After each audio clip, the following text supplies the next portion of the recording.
বাইরের তাপমাত্রা কতটা অসহনীয় হলে হিট অ্যালার্ট দেওয়া হয়? কি করতে হবে এই সময় কিভাবে নিজেকে সুরক্ষিত রাখা যাবে, সব নিয়ে আলাপ করতে চাই। আমাদের সঙ্গে আছেন জ্যেষ্ঠ জনস্বাস্থ্য বিশেষজ্ঞ ডক্টর আবু জামিল ফয়সাল, এবং তার আগে আমরা আবহাওয়ার খবরটাও জেনে নেব। আছেন আবহাওয়াবিদ বজলুর রশিদ। আপনাদের দুজনকে স্বাগত জানাচ্ছি এবং ধন্যবাদ জানাচ্ছি সময়টা দেওয়ার জন্য। জনাব বজলুর রশিদ, শুরুতে একটু স্পষ্ট করে দেবেন এই হিট অ্যালার্টটা আসলে কখন দেওয়া হয় এবং হিট অ্যালার্টের সময় আপনাদের দিক থেকে কি কি নির্দেশনা আসলে থাকে আমাদের জন্য? জি। Thank you. আসলে হিট অ্যালার্ট যখন তাপমাত্রা 36 এর অ্যাবাভ হয় সেই সময় নর্মালি হিট অ্যালার্ট জারি করা হয় এবং এর সাথে দেখা হয় ময়েশ্চার পর্যাপ্ত আসছে কিনা।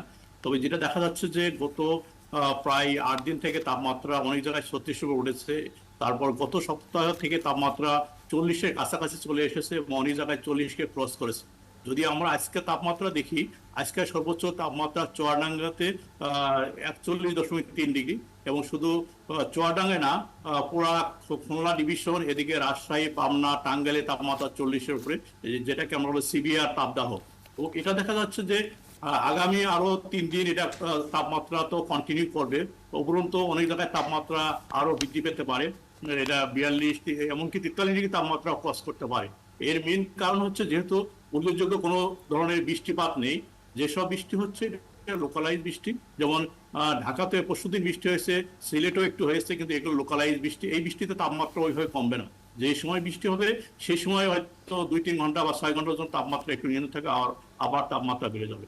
তবে এই তাপমাত্রা কমার জন্য যেটা দরকার, মানে বড় ধরনের বৃষ্টি, এর জন্য দরকার, আমরা মেট্রোলজি ভাষায় বলি ওয়েস্টার্ন ডিস্টারবেন্স, অর্থাৎ শক্তিশালী যদি ওয়েস্টার্ন ডিস্টারবেন্স হয় এবং এবং রাজশাহীর ওয়েস্টে যদি বড় ধরনের মেঘমালা সৃষ্টি হয়, সেক্ষেত্রে সারা দেশে বৃষ্টিপাত যদি হয় সেক্ষেত্রে অনেকটা তাপমাত্রা নিয়ন্ত্রিত আসবে।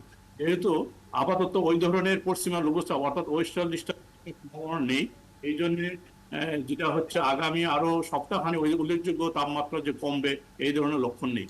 যদিও লোকালাইজ বৃষ্টির জন্য হয়তো অল্প সময়ের জন্য তাপমাত্রা নিয়ন্ত্রণ থাকতে পারে, কিন্তু ওভারঅল তাপমাত্রা অনেক জায়গায় 40 ক্রস করে যাবে, এমনকি কোনো কোনো জায়গায় 41, 42, এমনকি 43 ডিগ্রি তাপমাত্রা ক্রস করতে পারে, যেটা গত বছর হয়েছিল একটা দীর্ঘ সময় তাপ দাও। তার মানে বোঝা যাচ্ছে কোনো সুখবর আসলে আবহাওয়ার দিক থেকে নেই। আপনি আছেন আমাদের সঙ্গে ডক্টর আবু জামিল ফয়সাল, আপনি শুনলেন আসলে হিট অ্যালার্ট দেওয়া হয়েছে, অসহনীয় গরম বাইরে, এবং এই হিট অ্যালার্টের একটা অন্যতম অর্থও হচ্ছে যে খুব বেশি প্রয়োজন ছাড়া যেন ঘরের বাইরে না যাওয়া হয়। কিন্তু মুশকিল হচ্ছে এরই মধ্যে আগামীকাল শনিবার থেকে স্কুল খোলা যাচ্ছে। কি বলবেন আসলে, পরিস্থিতি বিবেচনায় কি পরামর্শ দেবেন? ধন্যবাদ। ধন্যবাদ। এই বললেন যে স্কুল খুলে যাওয়াতে ওইখানে একটা আলাদা আলাদা রকমের একটা সমস্যার সৃষ্টি হবে। এই হিট হিট ওয়েভে তাপমাত্রা যখন বাড়তে থাকে তখন শিশু, বয়স্ক এবং গর্ভবতী মহিলাদের সমস্যা হয় সবচেয়ে বেশি। তো সেই জায়গায় শিশুদের স্কুল খুলে গেলে তখন শিশুরা স্কুলে যাবে এবং খোলা ময়দানে তারা খেলাধুলা করবে, সেই সময় তাদেরকে অনেক মানে এই তাপমাত্রা অনেক এফেক্ট করবে এবং ওই যে বলে হিট স্ট্রোক হয়, ওই মানে একদম তাপমাত্রা বেশি লাগলে পরে শরীরের পানি বের হয়ে যায়, পানি বের হয়ে গেলে পরে অজ্ঞান হয়ে যেতে পারে। এই জন্য বাচ্চাদেরকে সবসময় বলা হয় যে এই খোলা আকাশের নিচে যেন না যায়, তারা ঘরের মধ্যে থাকে, বেশি করে পানি পান করে, মানে পিপাসা না লাগলেও যেন পানি পান করে, এবং পানির সঙ্গে লেবু যদি খেতে পারে তাহলে সবচেয়ে ভালো, লেবু রস খাওয়াটা ভালো। আর হলো হালকা ঢিলে ঢালা কাপড় চোপড় পরা, ঢিলে ঢালা কাপড় চোপড় পরে মানে ছায়ার মধ্যে থাকা। আর মাঝে মাঝে যদি মানে আমরা এক সময় সারাদিনে হয়তো একবার গোসল করি, সেই গোসলের মাত্রাটা হয়তো বা একবার 2বার করা যেতে পারে, মানে শরীরটাকে ঠান্ডা রাখার জন্য। আর একদমই বাইরে না যাওয়া, পার্টিকুলারলি দুপুর 12টা থেকে 3টা বা 3:30, 4টা পর্যন্ত, মানে ওই সময় থাকে সবচেয়ে বেশি উষ্ণতা, সবচেয়ে বেশি হিট থাকে, সেই জন্য তখন একদম না যাওয়া। বুঝতে পারছি।